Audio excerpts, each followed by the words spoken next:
Guns, guns, and more guns. There are more guns out there than we can get into. This video is about some basic understanding and knowledge about what long guns are. Rifles, shotguns, that sort of thing. This is the Urban Sentinel, and let's get into it. In a previous video, I covered the basics of the similarities and differences in the two types of handguns, revolvers and semi-autos. This video is going to be along the same lines. I'm going to talk about some of the similarities and differences between the different types of long guns, between different types of rifles and different types of shotguns. Overall, the topic in this video is going to be firearms for self-defense. We're looking at firearms that you would use in a self-defense manner, whether it be just on a personal basis, home defense, in a full-on SHTF, post-apocalyptic situation. There are a lot of firearm manufacturers out there, and they make a lot of firearms, different makes and models, all that sort of stuff. The more common types of firearms that most people tend to see and that are more readily available and most people tend to buy is what we're going to be focusing on. We're going to start with the basics. 12 gauge. 12 gauge shotgun, that is an American instituted icon. It's something that has been around forever. 12 gauge shotgun is one of the most commonly made, more of the widely used type of ammunition for this type of firearm. This particular firearm is a 12 gauge shotgun. It is a double barrel. Now, couple things you want to note on is that, effectively speaking, you've got the stock, the trigger, there's the safety. This opens up the breech, allowing you to load 2 shells, one into each chamber to be fired. 18-inch barrel, muzzle at the end, front sights. It's simple, easy to operate. You only get 2 rounds with it.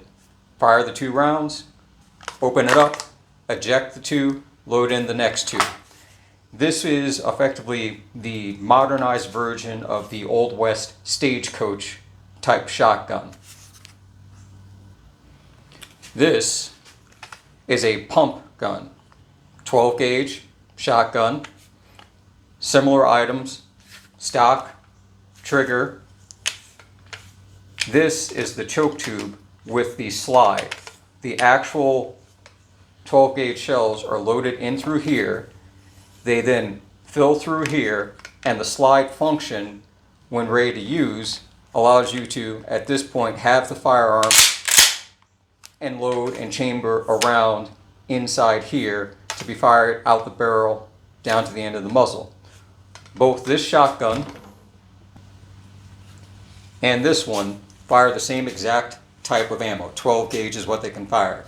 They both actually have the same length barrel. A little hard to see there. 18-inch barrel. The difference being that the pump shotgun has a receiver, where the double barrel you load directly into the back of the actual barrel for the chamber. Both are effective for home defense, and that's what this is about. It's about being able to defend yourself. In a home defense situation, both are equally effective, but the primary difference is the pump gun can hold 6 in the chamber plus 1 inside the receiver, whereas the double barrel, you only get 2. Now, depending upon your setup, 2 rounds is still better than 0 rounds right off the top, but the ability to quickly reload and get more rounds down towards your target has the advantage with the pump gun. They do make shotguns in semi-auto. I don't own one, can't afford it right now at this point, but a semi-auto shotgun functions along the same lines as a semi-automatic handgun. Once you've gotten a round chambered, the action of the cartridge being fired and expelled is handled by the shotgun, whether through direct gas pressure or through mechanical means, but it functions on the same basis that it ejects the spent casing, loads the next live round, and you repeat the process each time you pull the trigger. All 12 gauges come in a long range of different types of ammunition. Primarily for self-defense, you will hear terms like triple aught buck, double aught buck, number 1 buckshot, things like that. And that's basically the size of the pellets that come out of the actual casing itself. So these are all double-aught buck. There are 9 pellets inside them. This will give you a better view of it. Those little lead beads, little lead balls, that's the actual buckshot inside. And effectively speaking, that's what comes out from it. The casing itself stays inside the firearm until it's ejected. Those shot pellets come out, and the farther they go distance-wise, they start to spread and start to expand out. So they may initially leave from here in this nice tight grouping, but then 5, 10, 15, 25 yards, they're spreading out a little bit more, a little bit more, and a little bit more. Now, the key thing that you have to realize is the fewer number of these you have, the fewer that are going to be able to hit your target the farther out it goes. So, as an example, duck hunters will use a type of bird shot, very, very fine, small pellets, because it packs in dozens of those into the same type of shell casing. But they're shooting at a flock of birds that might be 30 to 50 to 60 yards away, but each shot makes a shot pattern, a spreading out pattern of all those pellets that might be 2 to 3 yards wide, guaranteeing that they're going to probably get 1 or 2 possible birds, depending upon how big and how far away they are at that point. Whereas defensive rounds, type of ammunition like that, you're not trying to shoot double-aught buck at someone 75 yards out. You could possibly hit them, that's without a doubt, but you're looking at realistically self and home defense ranges of 5 yards to 20 yards, maybe out to even 30 or 40 yards, depending upon if you're in a enclosed area, a large structure, something like that. But in most residential setups, you know, the end of your hallway, one side of the room, you know, from the front door to the back door, most houses, most apartments, you're not going beyond maybe 10 yards, 15 yards at the most. Some houses you might, but on average, it's not a long distance. So using double-aught buck in those closer ranges, even though the pellets may spread out, they still maintain a close enough grouping that at that distance, 9 out of 9, if not 8 out of 9 pellets are all going to hit your target. They may be spread a little bit farther out, but they will all hit the target and all will do individual damage as they impact that target. Now, in the early days of our country, muskets were smooth bored, similar to what a shotgun is. It's just a cylinder, smooth on the inside. Later on, technology advanced, and they developed a way of rifling that bore, making a spiral pattern that went from the back of the barrel out to the muzzle, which then aided the bullet in getting a rotation, which when fired, accelerated it and allowed it to have a slight spin, which made it go farther with more accuracy. Hence the term rifling is how the long guns were later identified, being called rifles. Moving into the 1800s, the lever action rifle became the gun of choice for manufacturers, civilians, and military all around. This is a 45-70 rifle. It's lever action, which means that loading the cartridges through the load gate, they feed into the tube. To chamber around from the tube up into the receiver, pulling the lever back and then closing loads that chamber with a cartridge to go down the barrel, out the muzzle. Now this is a 45-70 cartridge. It's 45 caliber. Although it is significantly larger in overall size compared to a 45 caliber for a handgun. This cartridge out of this rifle has sufficient velocity and stopping power to be utilized against anything up to a 300-pound wild boar. So it is an effective firearm in terms of its ability and capacity to stop an immediate threat coming at you. Later on, as again technology advanced and engineering progressed, rifles went from lever action to bolt action. And what that is simply this. The bolt, when a round is chambered inside through here, loads it, locks it, allows that round to be fired and then eject the round, chambering, loading up the next one. This particular rifle fires a 30-06. It's still a popular cartridge. This cartridge was used in our service rifles during World War II, going up into the very beginning of the Korean War before they switched from 30-06 to 308. And of course, the 308 was used through most of the Korean War period in the 50s into the early 60s before it was replaced by the .223 caliber that effectively maintained dominance through the remaining portion of the Vietnam War all the way up to present day where we're at right now. Now, most bolt-action rifles, strictly in reference to hunting, they're not designed for close quarter use. Can you use it at a target a yard away, 5 yards away, 10 yards away? Absolutely. But a majority of the type of cartridges tend to be higher power. They're meant to basically take down larger animals. We're talking, anywhere from a 120-pound deer up to 1,500-pound moose, that sort of thing.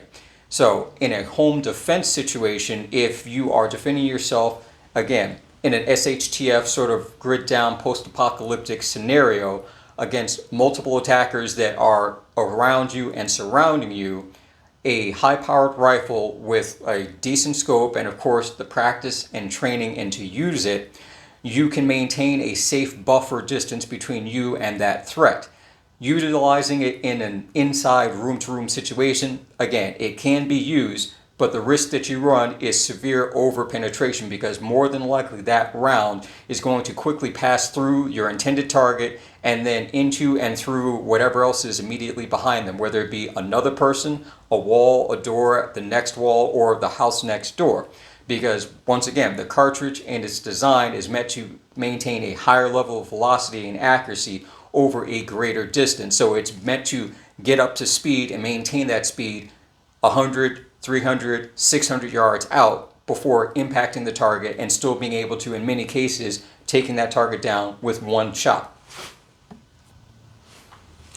And once again, technology in the early 1900s, the semi-auto was effectively brought into production, initially in large scale and then smaller and smaller. This is a semi-automatic 22. There are plenty of semi-automatic rifles out there, all different calibers and sizes. The attention is always on the AR-15 style platform and the cartridge that it fires, but the AR-15 is not the only semi-auto out there by any means. In this aspect, the function of it, loading up a magazine into the rifle and then chambering that rifle, would close the chamber, pulling the trigger, firing the round. The receiver then ejects and automatically loads the next round until the magazine is empty. Semi-automatic rifles are faster than lever action and bolt action on any significant level. When you hear the cyclic rate of the number of rounds per minute, it's always a large number, but that is also based to one extent simply on the math. If you had a stopwatch timer and you timed the actual number of seconds it takes for the round to be fired and ejected and the next round loaded, you can maximize that out to say, well, in that 0.025 seconds that it took to do that, in 1 minute, it would be able to fire X number of hundreds of rounds. The realistic aspect of that is you're the one doing the trigger pulling. There aren't a lot of people that can do this for 600 times in 60 seconds. It's just a physiological thing. Is it possible to fire extremely fast? Yes. Is it possible to fire extremely fast and be accurate? Yes. There are plenty of good shooters out there that can do that. But firing off 500 rounds, 600 rounds, 800 rounds a minute, whatever it is for that semi-automatic platform, is less realistic for pretty much every average shooter out there under every normal condition, and adding to the fact that you still need to reload. So unless you are literally holding a 600 round magazine in a hand cart or a duffel bag that can hold it and you're pulling the trigger, the time that you take to drop the empty magazine, load the new magazine up, also adds into that time delay. Now, with the different rifles and the shotguns and everything that's out there, they all can be used. If you are in a pinch, if you are in a desperate situation, they all can be used to protect yourself, to defend yourself. But each one, again, has its pros and its cons in its effectiveness. You know, a close room area, a shotgun may do better than a high-powered rifle. In a multiple target situation, a semi-automatic may do better than a lever action, a pump, or a bolt action. Having a higher caliber round may do well against a bigger target, a bigger person, than a smaller, lighter round. But again, less recoil, more accuracy may allow you with that smaller, lighter round to get the critical shots you need on that target versus a big, heavy round where you've got a lot of recoil and it takes you even just 1 or 2 seconds to get your sight picture back again before putting another round out. That spot that you're aiming for may have moved because your target didn't drop and they're still coming at you. And again, the best thing I can suggest is if you have the opportunity, find an instructor, find a shooting range, get some experience in shooting the long guns, trying them out, because the idea of, oh, I'll just buy this gun because that's what everyone says, and the reality of you being able to use it as a functional tool to protect yourself efficiently might be two different things. You may initially believe that one is best suited for you and then find out that, oh, maybe I will try this and this will work out better. You have to be able to have a good assessment of your capabilities as you are right now and your ability to move and excel and increase your skill level, because that balance point between where you start and where you end up with training, with constant practice, can make the difference with the firearm that you have. So with all the firearms that are out there, it's a lot to look at. There are many selections, many choices, many options. And again, it simply comes down to doing research, getting some instruction, getting some training, getting some practice. It's one of those things where, once again, if you're a person that is unsure, learn. Get some knowledge, get some confidence, and then continue to go from that point forward. If you're a person that does have experience, does have some idea of what you're doing, hey, thumbs up, you're good to go. This video, again, is simply to give you an idea of things that you can look for and do your research now before that sort of SHTF situation happens, because when it does, it's going to be a lot more difficult for you to get your hands on any type of firearm, any type of ammunition, and definitely the training time that it takes. Now, it's not to say that you can't learn quickly, but given certain situations that may evolve, it may be more difficult to learn on the fly as you go without effectively putting yourself at risk, or at the minimum wasting what little precious ammo you have available trying to practice and get better before you end up in a situation where you have to learn and use what you've learned at that point in time. So, like, share, subscribe, and I'll catch you in the next video. See you later.